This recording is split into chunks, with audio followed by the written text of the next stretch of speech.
It's time to find out if me and my other half, Wayne, are made for each other, according to our DNA. No pressure there, then. Is this pseudoscience? It feels like pseudoscience. These things are built to exacerbate your fear that you aren't in the absolute perfect match. Ah, a grim industrial estate on a drizzly day. What could be more romantic? There's a sense of absolute horror. The idea of spit testing your relationship was dreamed up by these doctors of love, Ron Gonzalez and Sarah Seabrook. Pleased to meet you. That they've agreed to meet me would suggest they believe they can persuade me this is more than just nonsense.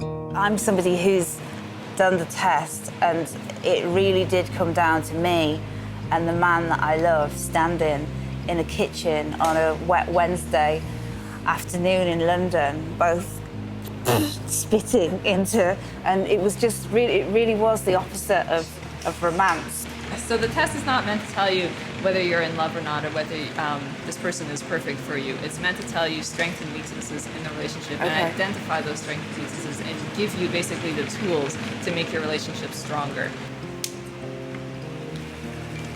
The first step is to sort of add a couple different buffers to your saliva that helps pull out the DNA. Look, I was smoking behind the bike sheds during GCSE science lessons, so they could basically be telling me anything. The next step would be taking through a couple different wash buffers that washes the DNA. But I need them to convince me they're not just exploiting people's desires to find their soulmate. Is this a couple here? Yes. There is something slightly romantic about that. They do look like a couple on the top of a wedding cake. Apparently, they analyse each couple's spit for dopamine, serotonin and oxytocin, which affect how we deal with risky and emotional situations, and how good we are with empathy.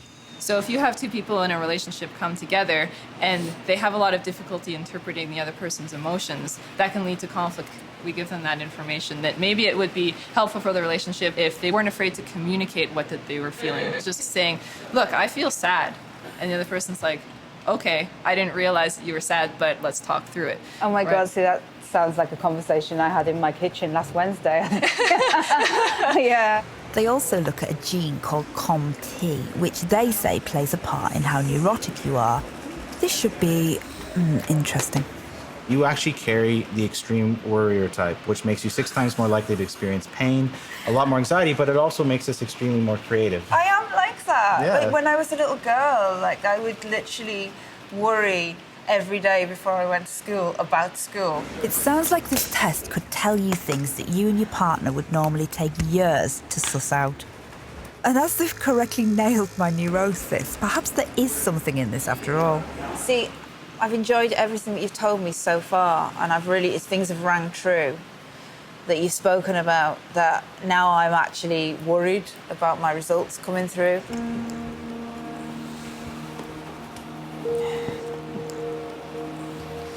If it's really bad, will you ring him and tell him to get all of his stuff out of the house? I'm Dr. Love, I can do anything. So this is your results next to your partner's results, Wayne's. So as you can see here, you're both practical. You're both having the practical nature, which is great. So you're both level-headed. That's a really good thing for serotonin to both be that way. Yeah. In terms of risk-taking, he's got the risk-taking gene. Yeah. He may not be interested in the stock markets or gambling, that doesn't matter, but he's more likely to bring you out of your shell when you don't want to take those chances. This is actually genuinely scary. In terms of oxytocin, being aware of the fact that you can't interpret each other's emotions very well is probably a good thing. At the start of this whole journey, a dating website decided Wayne and I were a horrifying 0% compatible. And even though that's rubbish, I don't want to hear it again. So your overall compatibility is 75%, which is a great score. And this is a great predictor of long-term chemistry in that relationship. Is that really good? That's a great score. You're probably in a really good relationship. And you say that? Yeah. And you're Dr. Love? Yay! I always knew I could trust these excellent scientists to tell it exactly how it is.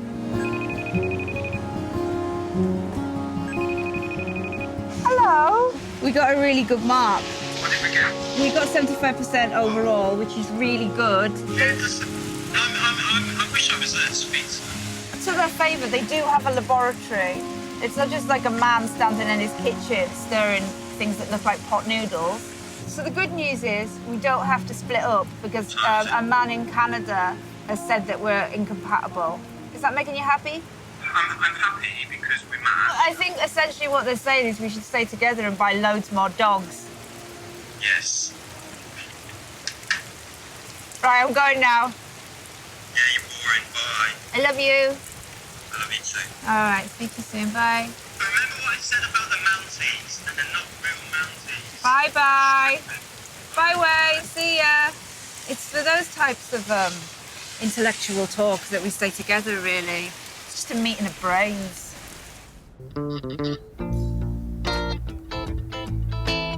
I was the most cynical person in the world when I started this journey, wasn't I? I think I was quite stuck in my opinion that people younger than me weren't experiencing romance because I saw how locked onto their mobile phones they were.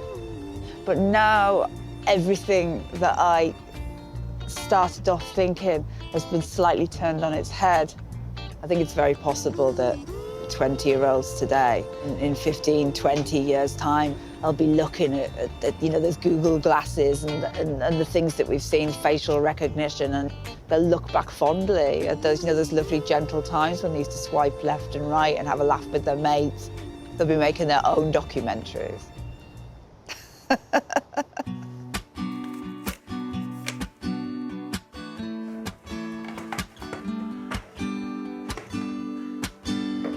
Wayne!